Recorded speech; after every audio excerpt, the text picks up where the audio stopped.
رغم انف الحكم خوسيه لويس منويرة. يا عيني وهنويني منك يا حبيب ماما. اقسم بالله كان عايز يتشاف النهارده، اقسم بالله يجيبوا يلعن سلسفيله النهارده. ترى الحكم شفت، اقسم بالله احنا كنا بنلعب الحكم النهارده وريال مدريد بيلعبوا ب 13 واحد، بيلعبوا ب 13 واحد مش 11 بس، لا 13. الحكم كان نازل باثنين.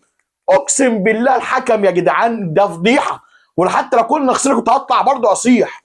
يقول لك دوري نجريرة، دوري مش عارف ايه. قناه ريال مدريد اول ما يتعثروا دوري نجريرة مش عارف من اول الموسم، من اول الموسم يلا هم عشان مستواهم زباله وزي الزفت وزي الخرا دوري نجريرة. واللهبل الثاني اللي هو بتاعهم الاعلامي بتاع الناس ناسي اسمه بس مش فاكر اسمه ده اللي هو العبيط بتاعهم. وطبعا بقى مستر بريز والله إن عايزين نعيد قضيه نجريرة نجريرو. انت شفت النهارده يالا؟ شفت؟ مبروك لكل عشاق برشلونه، اقسم بالله كانت فرحه من القلب النهارده. و... انا بحب برشلونه دي من فراغ يالا، والله العظيم نادي يالا يا لهوي ما يلعبوش كانوا هيكسبوا باي طريقه وخلاص. شفت الطرد بتاع ديونج؟ ماشي يا عم مستحقه. والكره بتاعت اسينسيو المفروض يعمل فيها ايه؟ دي مش طردت على بتاعت بدري؟ واكل وش واكل فشخ وش رجله يا راجل، انذار بس يا ديال. وكاريرس النهارده عشان الكره برضو يا سبحان الله الكره اللي ضيعها في اخر دقيقه، اخر دقيقه دي يا راجل بيمرن جارسيا، بيمرن جارسيا وقبل كده في الطرد اصلا لامين يامال. يعني فشخ النهارده، يعني اتفشخ لامين يامال من كاريرس بالتدخلات. اتنين انذار احمر، اسينسيو احمر، واي لمسه بتاع ريال مدريد اوف مش عارف ايه ويلا والله ايه يلا يا والله العظيم يلا ولهوي. يقول لك اصل برشلونه هو نادي اللي مش عارف ايه نجريرة يعني. والله العظيم النهارده ده بقى العدل حصل النهارده، ان الكره الاخيره بتاعت كاريرس وبتاعت اسينسيو سبحان الله يا اخي عشان الواد جارسيا ده خوان جارسيا، عشان الراجل ده ما ينفعش يخش فيه الجولين دول بسبب شويه دفاع زباله زي كوبارسي وكوندي دول وبالدي والناس دي. هو ايه رجاله، وحتى رجاله كمان النهارده برضه غلط في الجول الاولاني. شفت الكرة تيجي في النص يا اخي سبحان الله. هم يعني بنلعب يعني عارف كنا اصلا نلعب ب 10 وندخل اكسترا تايم وهنخسر. انا كنت كسبت او خسرت كنت هشمط فيه. برشلونه يتوج بالسوبر الاسباني للمره 16 رغم انف الحكم ورغم انف لعيبه ريال مدريد كلهم. انا يا راجل كورتين سبحان الله بيبقوا في النص يا سبحان الله، كان هيتعادلوا هتبقى فوره وبتاع وهتخش اكسترا تايم وخلاص. قصدي ديونج ياخد انذار والتاني مش يا لا يا ولاد الذين. حكم والله العظيم هو كان محتاج تشافي النهارده، والله تشافي كان محتاجه النهارده عشان فريك بس ده ابن ناس. والله فوز يدخل في ودان في قناه ريال مدريد كلهم. مش دعوه انا بالمشجعين والكلام ده كله، انا بتكلم على اللي على اسمهم ايه دول، على بتوع ريال مدريد. والله العظيم في بيريز والناس دي. فليك تخسر من الونسو في ماتش الدوري ده كان مستحيل يكسبوا وبتاع وكانوا يعملوا علينا فوره اكتر من اتنين، بس ما مش من الجربوع اللي اسمه الونسو ده كمان بتاعهم. يا راجل يا طيب ده كل دقيقه ايه ده كل ثانيه يا معلم بيقول لك سنقيل الونسو بعد المباراه. قال فيش مباراه مش عارف ريال بيتيس مش عارف مباراه مين بليفانتي وبتاع وكل ماتش عليه ضغوطات الدنيا وهيمشي وبتاع ومش عارف ايه وما لعبوش 90 دقيقه. هو كان الوحيد اللي كان فلتة طبعا هو كان فينيسيوس جونيور. مبروك لكل عشاق برشلونه يا باشا، مسك كلاب يا ريس. كرة القدم تفوز الليله على ريال مدريد بحكامه بليلته ب 15 دوري ابطال بتوعه بكل حاجه. في سلبيات النهارده، كان في سلبيات، في ايجابيات النهارده ان انت كسبت. بس حتى الجون التالت بتاع رافينيا يعني عارف ده بقى اسمه ايه؟ عشان يعني ده اسمه العدل. والله العظيم الجون التالت سبحان الله ما بيجيش في ريال مدريد، هم بيعملوا كده كل الماتش كان ضدك بكل حاجه. والاجوان يعني الجون الثالث ده بالكورتين بتاع كاريراس والواد اسمه زفت التين اسينسيو اللي خدت فيه مقلب ده اللي قلت هيبقى هو خليفه وبتاع بعد راموس عامل البوبه جربوع بيلعب. بص سبحان الله كورتين بكوره عدل والله العظيم يعني دي سبحان الله. برشلونه يفوز على الغريم التقليدي 3-2 في مباراه هي يعني كلاسيكو الارض معروفه، كلاسيكو الارض يا ريس، ريال مدريد وبرشلونه. ماتش يحبس الانفاس، ماتش مثير للجدل من كل النواحي، ماتش فيه تكتيكات من هانز فليك، فيه سلبيات ريال مدريد كمان فيه سلبياته اكيد طبعا. نتكلم في الكوره خلاص خلصنا بقى الحوار بتاع التحكيم والكلام ده كله. بس هو عصبني النهارده من كتر حتى يعني هو بيعمل عامل زي بكاري جسام عندنا في افريقيا بجد والله. خوسيه لويس منويرة امونيرو يلا الفيديو يا ريس، تعملوا لايك شير سبسكرايب وزر الجرس. معاكم حسين نجم الفرقه من كام. يلا بقى خش على الفرقه اللي حصلت بقى النهارده. واحد اصلا من امبارح منشكح، فاهم، من ماتش مصر والكلام ده كله، وبرشلونه النهارده بيكمل بقى حته التورتيه الجميله. فهو اصلا اسبوع يعني عارف من الاسابيع اللي عمرها ما تتعوض اصلا، يعني من امبارح والله العظيم ثلاثه. الواحد فرحان فرح ما يعلم به الا ربنا بجد يعني.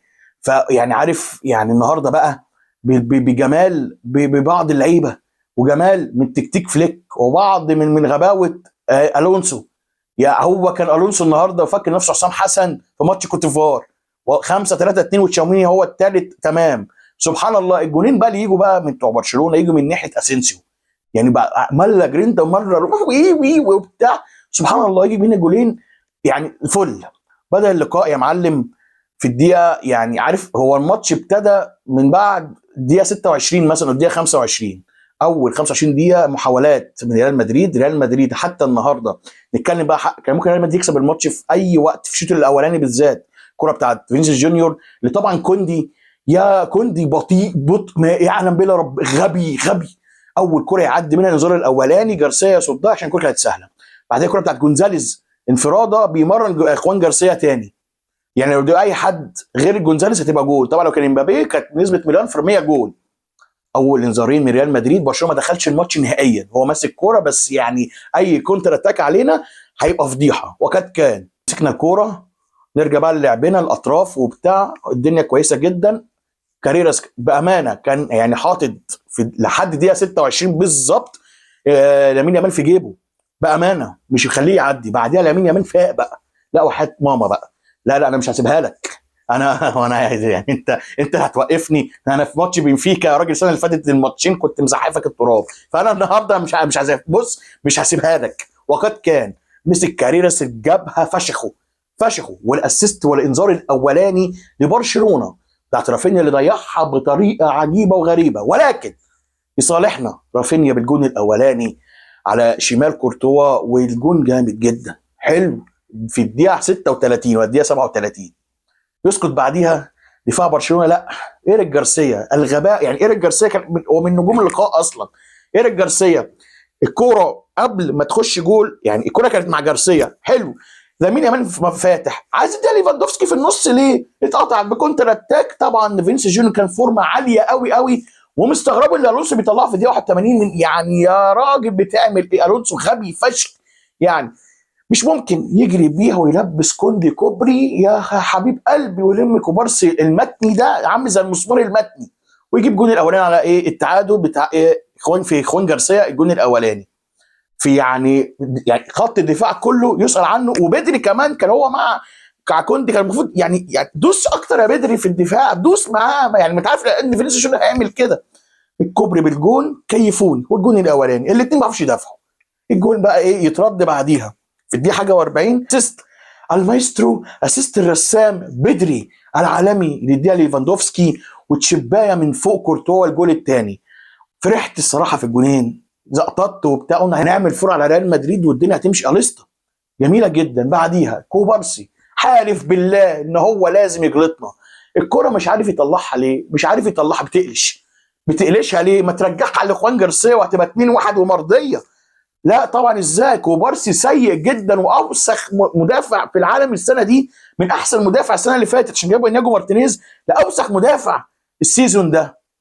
الشايه منه عجيبه جدا، تيجي كورنر طبعا يعني تترفع حلوه جدا، هويسن بيركب عليها، يا عيني رافينيا بيحاول عليها وحاول عليها، لمسها بدماغه تيجي في العارضه، تيجي على جونزاليس وهو نايم يشوطها تجي جون الثاني.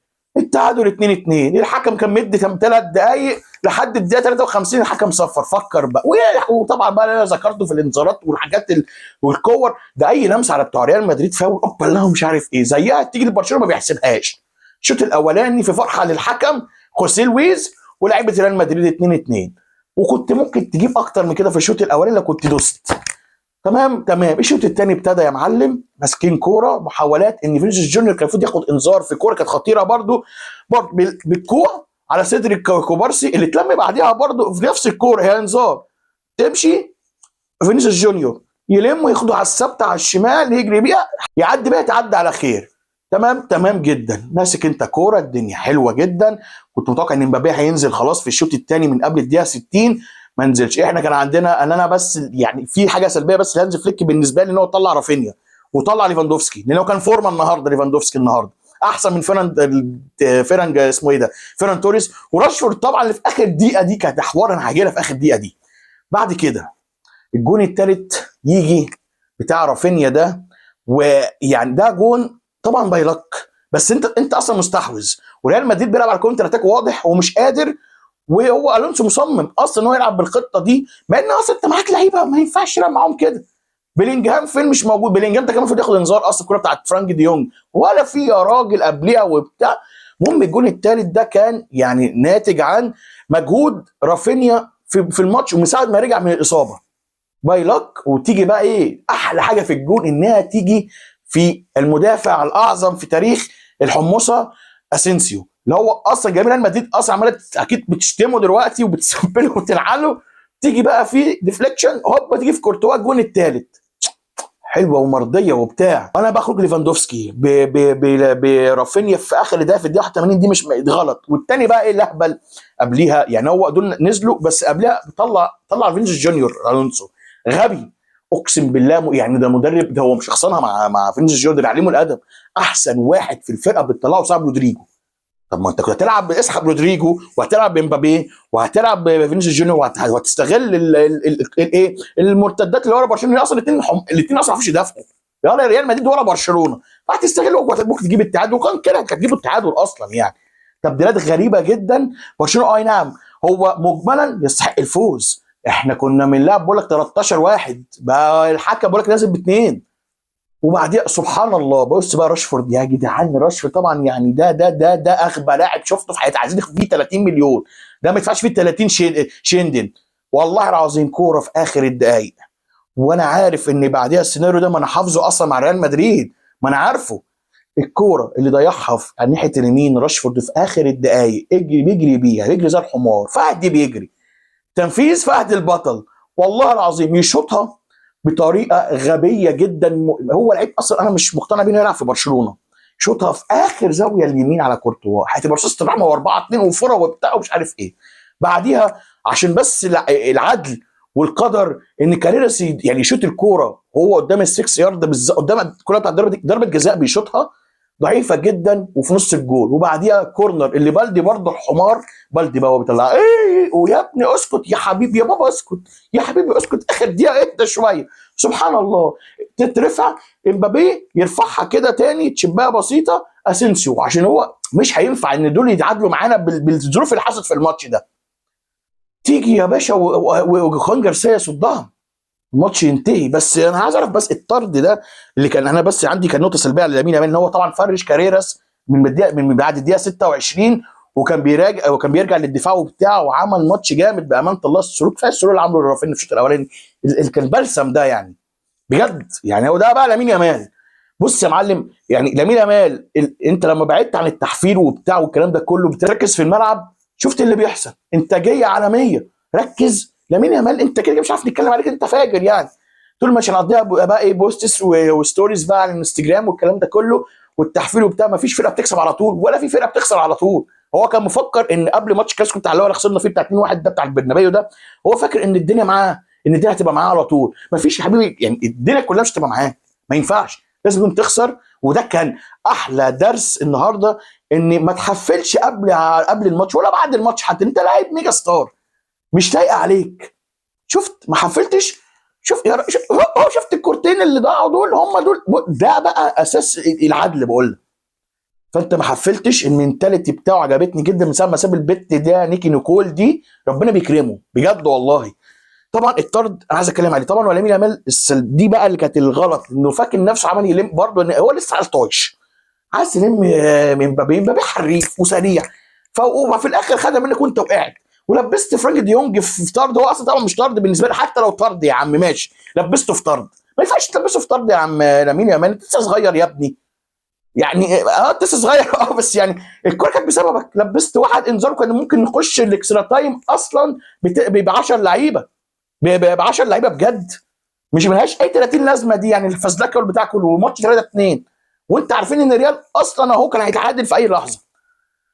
مبروك لبرشلونه، الماتش دي 3-2 في كل الدنيا ضدك، ولكن الحظ كان معاك عشان العدل ان الحكم ده ما يفرحش فينا بجد، ولا بيريز ولا الاعلامي التاني، ناسي اسمه ده، عارف شكله بس فاكر اسمه ده، ومش هحط صورته كمان عشان دول ما يطلعوش لك اصل دوري نجريرا ونجريرو. بجد والله يفوز ببطوله السوبر للمره 16، برشلونه يفوز على التحكيم، برشلونه يفوز على ريال مدريد، حتى كنا خسرنا وتقول نفس الكلام.